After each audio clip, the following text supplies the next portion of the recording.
Vamos voltar a falar sobre a judicialização da derrubada do aumento do IOF pelo Congresso Nacional. Sobre este assunto conversamos e recebemos agora a advogada especialista em direito constitucional, Vera Chemin. Vera, muito bom dia para você. Obrigada pela gentileza da entrevista. Bom, o governo então avalia acionar o STF contra a derrubada desses vetos do projeto que limita então o aumento do IOF. Existe base constitucional então para judicializar uma decisão tomada aí dentro do rito legislativo?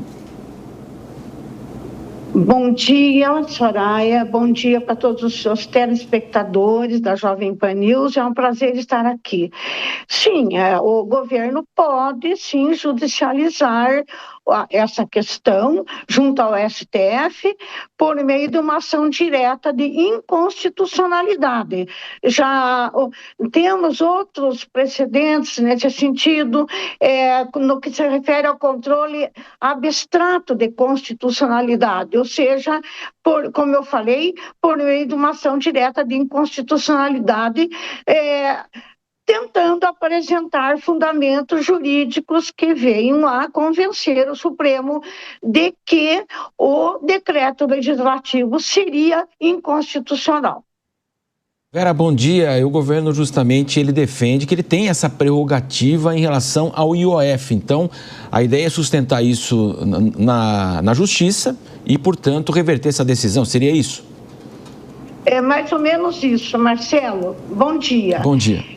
Veja, essa questão é problemática pelo seguinte, veja, o decreto legislativo, ele tem força de lei, tá? Diferentemente do decreto do Poder Executivo, que tem a função de regulamentar uma lei já existente, ok? E, portanto, e também disponibilizar a aplicação direta de alterações de alíquotas de determinados tributos, como é o caso do imposto sobre operações financeiras. Então, qual é o argumento do governo? O argumento do governo é de que ele, de acordo, e isso está correto, tá?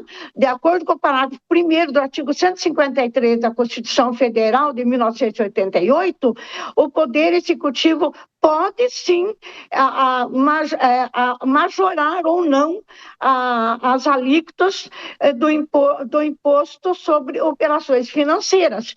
Mas aí nós temos outros fatores complicadores que daqui a pouco eu já vou colocar. Mas respondendo a sua pergunta, ele pode sim majorar, modificar as alíquotas do imposto sobre operações financeiras, uma vez que esse imposto ele tem natureza regulatória e não arrecadatória. É uma questão que a gente precisa discutir aí também. A pergunta agora. Pode ir lá, vai.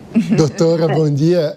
Eu queria aprofundar nesse aspecto que a senhora trouxe agora, porque, em tese, o IOF seria um imposto de natureza regulatória. Mas o governo, até explicitamente, no momento de ampliar a alíquota, ele trouxe argumentos arrecadatórios, ou seja, ele buscava resolver o impasse fiscal ao aumentar a alíquota. Então, dessa forma, a gente pode interpretar que a medida do governo fugiu das atribuições que autorizavam o aumento da alíquota? Com certeza, você tem toda a razão. Bom dia. Veja, como eu falei, o IOF é um imposto regulatório e não arrecadatório. O que isso significa? Um imposto arrecadatório, ele tem natureza fiscal e remete exatamente a uma receita que será vinculada à despesa pública no orçamento público, tá? E já aproveito para colocar também, então qualquer disciplina que remeta a uma forma de receita pública ou despesa pública, ela precisa ser aprovada pelo Poder Legislativo por meio de lei. Nós sabemos que tributo só se faz por meio de lei. Tá? Esse é o primeiro ponto. O segundo ponto, por ser um imposto regulatório, como eu falei, ele tem natureza extrafiscal. O que isso significa? Que ele pode sim ser, as suas alíquotas podem ser majoradas ou não a qualquer momento, como um instrumento de política monetária e cambial, ou seja, um instrumento que remete ao curto prazo, no sentido de tentar estabilizar a economia do ponto de vista macroeconômico, ou seja, controlar a inflação, controlar o desemprego, etc, etc.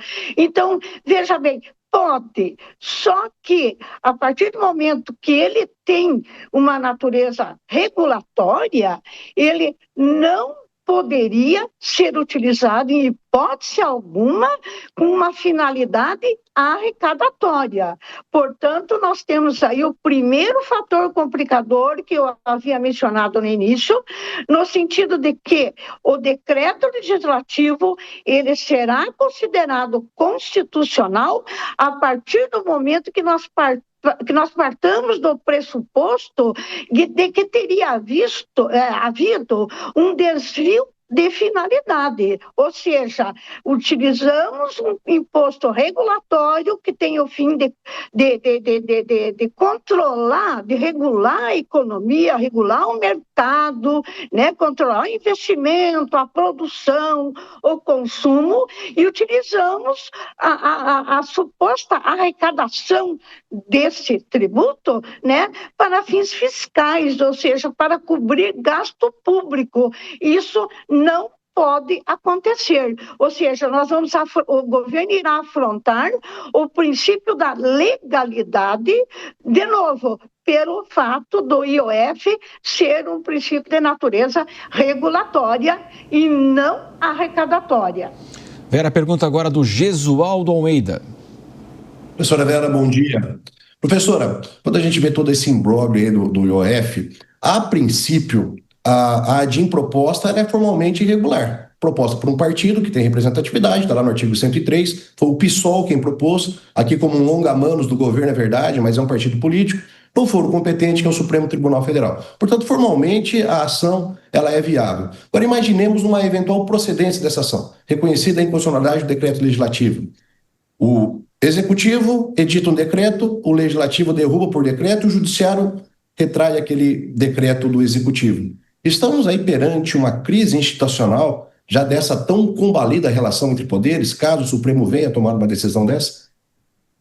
Sim, nós teremos um agravamento, né? Eu diria que nós teremos um agravamento dessa crise institucional entre os três poderes, porque normalmente o que nós temos constatado até hoje?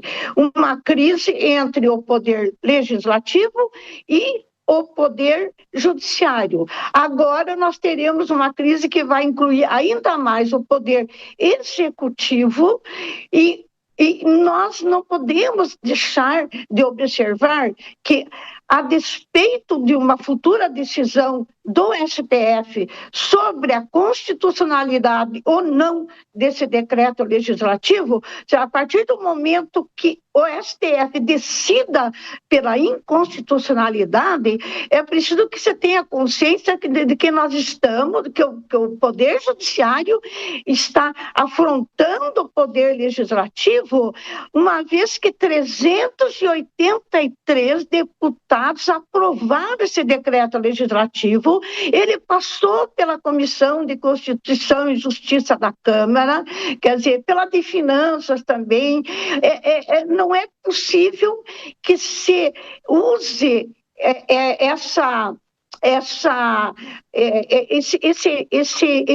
esse decreto legislativo como mais um fator agravante de uma crise que já vem se arrastando entre o judiciário e o próprio legislativo e que pode desembocar num nível de gravidade tão forte que nós podemos, que o desenvolvimento do Brasil, do ponto de vista econômico, político, será muito abalado. Eu diria o seguinte, que hoje nós temos vivido uma conjuntura brasileira em que a lei tem sido um instrumento particular de cada intérprete. Então, a partir do momento que você tem a lei como instrumento particular de cada intérprete, você está gerando uma grave insegurança jurídica que será, inclusive, ainda mais agravada se a decisão do Supremo for contra esse decreto legislativo, tá? Porque, afinal das contas, o poder legislativo é o poder competente para legislar, tá? E, além da insegurança jurídica, nós vamos ter uma incerteza muito grande do ponto de vista macroeconômico, político propriamente dito e social. Conversamos com a advogada especialista em direito constitucional, Vera Chemin. Doutora, mais uma vez, obrigada pela gentileza da entrevista, por todos esses esclarecimentos. Um bom domingo para a senhora, bom início de semana também. Eu que agradeço a oportunidade, Soraya, um bom domingo para vocês e para os seus telespectadores. Obrigada.